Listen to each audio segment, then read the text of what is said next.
Hello, last lecture মানে lecture 2-তে আমি কোয়ান্টাইলস calculate করার কিছু রুল দেখাইছিলাম, সো সেই রুলে একটু ভুল আছে।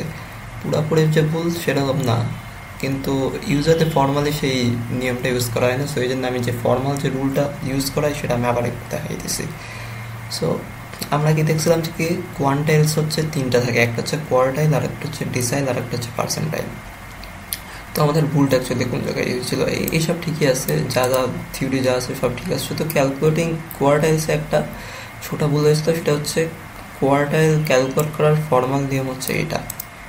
আগেরটা যেটা দেখেছিলাম সেটা আপনারা চাইলে প্র্যাকটিক্যালিটির সময় চাইলে ইউজ করতে পারেন, কিন্তু ইউজুয়ালি একাডেমিক ক্ষেত্রে আমরা ইউজুয়ালি i × n+1/4 এটা ইউজ করে থাকি।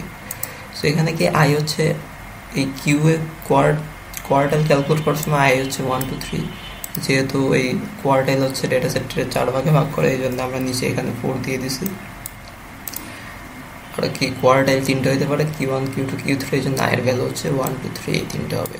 সো এখন কথা হইতেছে যে কি তাইলে এই i × n+1/4 এটা যদি ডেসিমাল নাম্বার হয় তখন হচ্ছে আমাদের কোয়ার্টাইলের ভ্যালু কী হবে। সো এটা হচ্ছে সেটার ফর্মুলা হচ্ছে এটা।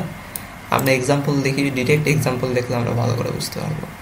সো অ্যাজিউম এ ডেটা সেট এক্স এর দেওয়া আছে একটা ডেটা সেট কিছু ভ্যালু দেওয়া আছে, আমি বলছি Q1 Q2 and Q3 calculate করতে হবে। তাহলে আমরা Q1 ক্যালকুলেট করবো। Q1 যদি ক্যালকুলেট করতে চাই তাহলে আয়ের মান কত, আয়ের মান হচ্ছে 1। ফার্স্ট এটা লিখে নেব i × n+1/4, মানে যে ফর্মুলা যেটা, আয়ের মান 1 এখানে বসাবো। এন কত, এন হচ্ছে এই যে ডেটা সেটে যতগুলো ভ্যালু আছে সেটা হচ্ছে 10টা, 10 প্লাস এখানে একটা +1, সূত্রের 1 আর কি। সেটা করে আমরা ভ্যালু বের করলাম কি 2.75। তাই হইতেছে আমরা কি বলতে পারি যে কি এই এক্স ডেটা সেটের 2.75 যে ভ্যালু সেটাই হইতেছে আমাদের Q1। তো যা হোক, শুরুতে হচ্ছে এই ডেটা সেটটা সর্ট করে নেওয়া লাগে। এখানে সর্ট করে দেওয়াই আছে দেখে আমরা এটা সর্ট করতেছি না, বাট যদি সর্ট না করে দেওয়া থাকে তাহলে হচ্ছে আগে সর্ট করে নিতে হয়, এরপর হচ্ছে যে এইগুলো বের করতে হয়। তো সর্ট করে দেওয়া আছে, যাই হোক, তাহলে হচ্ছে কি সর্টের ডেটা সেটের 2.75 যে ভ্যালু সেটা হইতেছে আমাদের Q1। তাহলে 2.75 তো বের করা সম্ভব না, তো এই জন্য আমরা কী করবো, আমরা হচ্ছে প্রথমে এই যে ইন্টিজার যেটা আছে, এই যে ভ্যালু অ্যাট পজিশন ইন্টিজার, এখানে হচ্ছে পজিশন কত 2.75, সো পজিশন অ্যাট ইন্টিজার কত 2। তাহলে আমরা এই সেকেন্ড এলিমেন্টটা হচ্ছে ফার্স্টে লিখবো, এই যে লিখলাম। এরপর হচ্ছে আমাদের যে পজিশন ডেসিমালের পজিশন কত 0.75, তো 0.75 এখানে লিখলাম।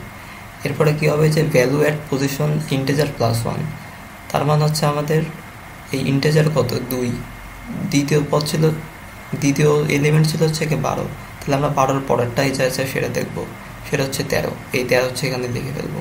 এরপর হচ্ছে 13 মাইনাস ওই 12 আমরা যেটা পাইছিলাম সেটাই এখানে 12 করলাম। এরপরে 12 যোগ 0.75 × 13 - 12, সো যত আনসার আসে সেটাই হইতেছে আমাদের Q1।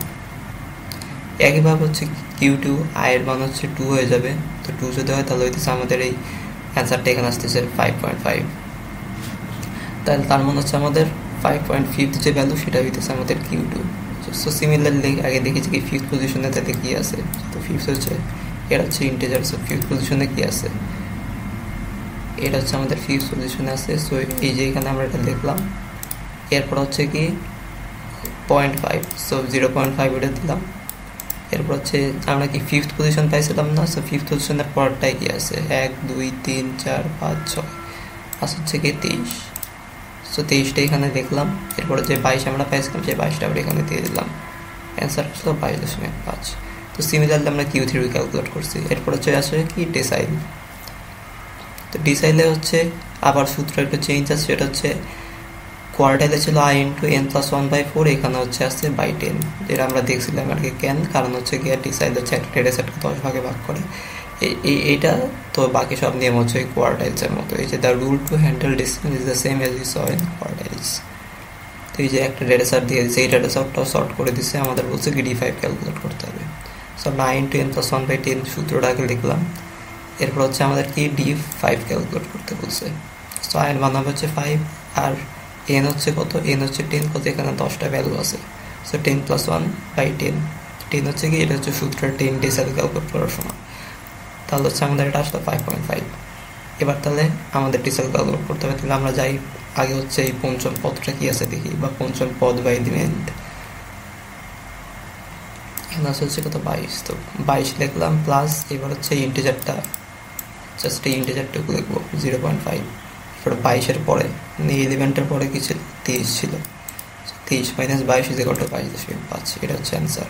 তো সিমিলারলি পার্সেন্টাইলের ক্ষেত্রেও সেম, জাস্ট এই সূত্রের এখানে হচ্ছে i ইন্টু 1+1/100 কেন, কারণ হচ্ছে পার্সেন্টাইল হচ্ছে একটা ডেটা সেটকে 100 ভাগে ভাগ করে, আর এছাড়া বাকি যেসব রুল ছিল সেই সব রুল হচ্ছে সেম।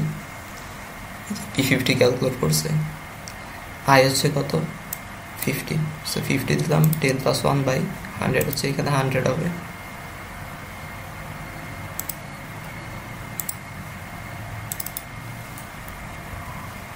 হচ্ছে 100, তো 100 হলো এখানে, আবার 5.5 আসছে 11 × 5 = 22, এভাবে করে ওই সেম নিয়মে হচ্ছে আমরা এটা বের করলাম। তারপর আমরা প্রমাণ করছি যে Q2 = D5 = মিডিয়ান। তো এই তো ছিল হচ্ছে কি এই ওই ভিডিওর কারেকশন আর কি, ওইভাবে করলে যে হবে না তা না, কিন্তু মার্ক একটু কাটা যাবে, এর ফর্মাল নিয়ম হচ্ছে এটাই। So that's it. এরপর আউটলায়ারও যেসব ভুল ছিল আমি সব কারেকশন করে এই শিটটা হচ্ছে একদম আবার রিফ্রেশ করে ফেলছি।